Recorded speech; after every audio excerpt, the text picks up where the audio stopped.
South Africa currently holds the G20 Presidency, which began on the 1st of December 2024 and will culminate in a meeting of world leaders and heads of state from 22 to the 23rd of November 2025. This marks the first G20 summit to be held in South Africa and on African soil. As a result, we believe now is a good opportunity to explore the G20 as a global organization by focusing on its brief history, its reach, its achievements and challenges since its establishment. We will also discuss some of the key issues that will take center stage at the upcoming 2025 G20 Summit under the presidency of South Africa, which adopted the theme, Solidarity, Equality, and Sustainability.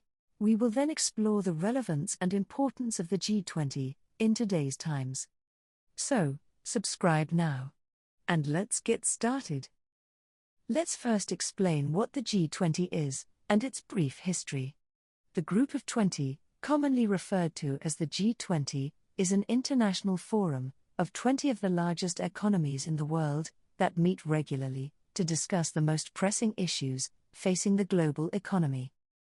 This forum was established in 1999 to promote international financial stability and economic growth.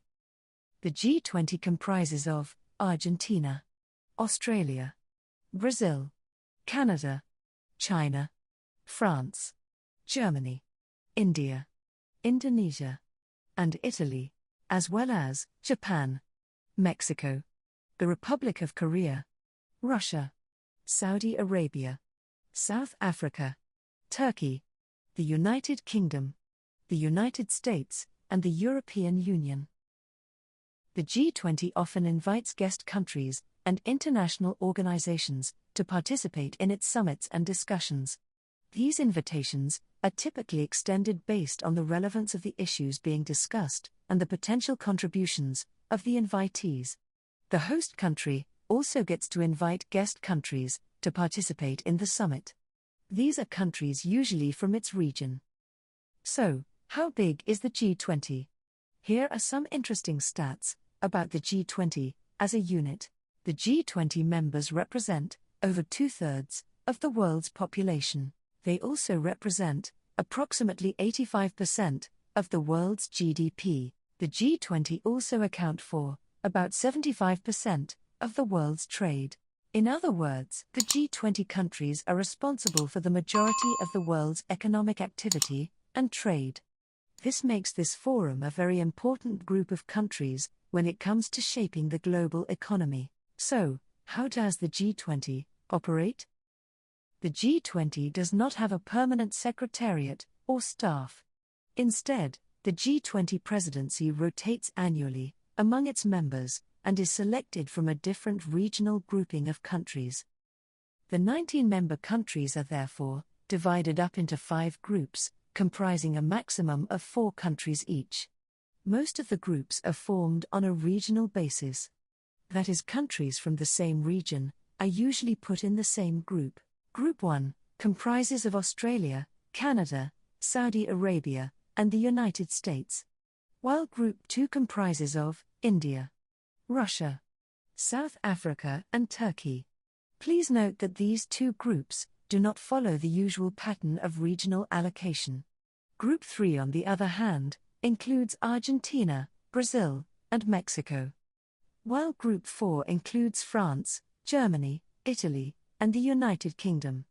Lastly, Group 5 includes China, Indonesia, Japan, and the Republic of Korea. The European Union, which is the 20th member, is not a member of any of these regional groups. However, it is an active participant in G20 meetings and in the summits. The EU is represented in G20 summits by the President of the European Commission and the President of the European Council, along with the rotating presidency of the Council of the European Union. As indicated, each year another country from a different group assumes the G20 presidency. The countries in a group are each equally entitled to take on the presidency when it is their group's turn. The G20 presidency is responsible for bringing together the G20 agenda in consultation with other members and in response to developments in the global economy. To ensure continuity, the presidency is supported by a troika, made up of the current, immediate past, and next host country. Over the years, the G20 has achieved significant milestones since its establishment in 1999. During the 2008 global financial crisis, the G20 played a pivotal role in coordinating policies that helped stabilize the world economy. It also established the Financial Stability Board and implemented reforms to prevent future financial crises. This has helped to prevent a repeat of the 2008 financial crisis. During the COVID-19 pandemic, the G20 also played a leading role in coordinating the global response to the pandemic. Additionally, the G20 have started addressing issues like climate change, development, and global trade. Some of these issues are not yet resolved, but some member countries have taken large strides in addressing these issues. Of course, the G20 is not without its challenges. The G20 can be slow to reach decisions, and it can be difficult to get all of the members to agree. Here are some of the specific challenges that the G20 faces. The rise of populism and nationalism, which can make it difficult for countries to cooperate on global issues. The increasing complexity of the global economy, which makes it difficult to find solutions to common problems. As well as the growing gap between the rich and the poor, which may lead to instability and conflict. So, what is on the agenda of the 2025 G20 Summit? As indicated, South Africa aims to build on the efforts and successes of the last 3 G20 presidencies of the Global South.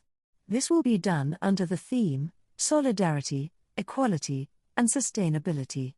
Through solidarity, South Africa seeks to achieve a people-centered, development-oriented and inclusive future.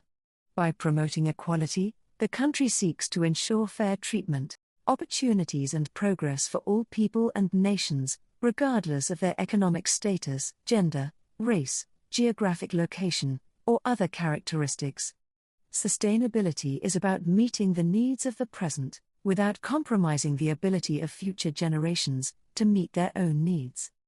The theme signals an emphasis on fairness, equity, inclusion, and shifts away from growth and stability, at the expense of others, and at the expense of future generations. The G20 working groups will also focus on the following: agriculture, anti-corruption, culture, digital economy, disaster risk reduction, development, education, employment, environment and climate sustainability, energy transitions, health, trade and investment, and tourism. In conclusion, is the G20 still relevant? Some supporters and advocates of the forum believe the G20 is relevant, for a number of reasons. In this next section, we list 5 of those reasons. 1. Economic significance. The G20 member countries collectively account for a substantial portion of the world's GDP and international trade.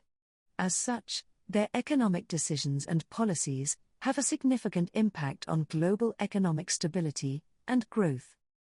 2. Policy coordination. The G20 provides a platform for major economies to coordinate their policies and responses to global economic challenges. This coordination can help prevent financial crises, promote stability, and address issues like trade imbalances and currency fluctuations. 3. Global challenges. The G20's relevance extends beyond economics. It addresses a wide range of global challenges, including climate change, development, health, and security. Its ability to bring together major economies to tackle these issues makes it an important player in shaping global policies. 4. Multilateral diplomacy and diversity.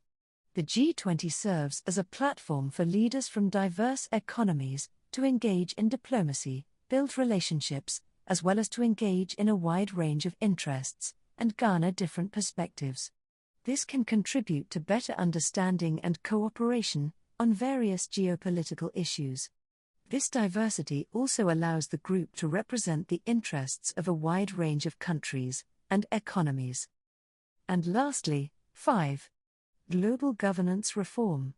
The G20 discussions often touch upon reforming international financial institutions and governance structures to reflect the evolving global economic landscape. This was demonstrated during the 2008 financial crisis, when it played a central role in coordinating responses to stabilize the global economy.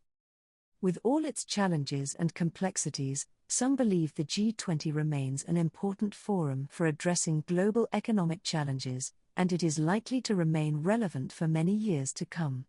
Overall, the G20 remains a crucial platform for major economies to address pressing global issues, coordinate policies, and shape the direction of the global economy and governance. So, what are your thoughts on the relevance of the G20 in today's world? Do you believe it's an effective platform for addressing global challenges? And what key issues do you believe this forum needs to discuss and address? Let's engage in a lively discussion in the comments section below. We've come to the end of this video on the G20 and its relevance. So, thank you for watching. Please take time to check out our other videos on public administration, public finance, public sector governance, as well as the administration of government. And don't forget to like this video and subscribe to our channel for more content. And remember to turn on the notification button to make sure that you don't miss out when we post new videos. You can also connect with us by following us on social media at Consult Kano, and continue the conversation by leaving us a comment below or tagging us on social media using the hashtag #ConsultKano. Thank you again for watching. Join us again next time for another video. Until then, check out these other videos.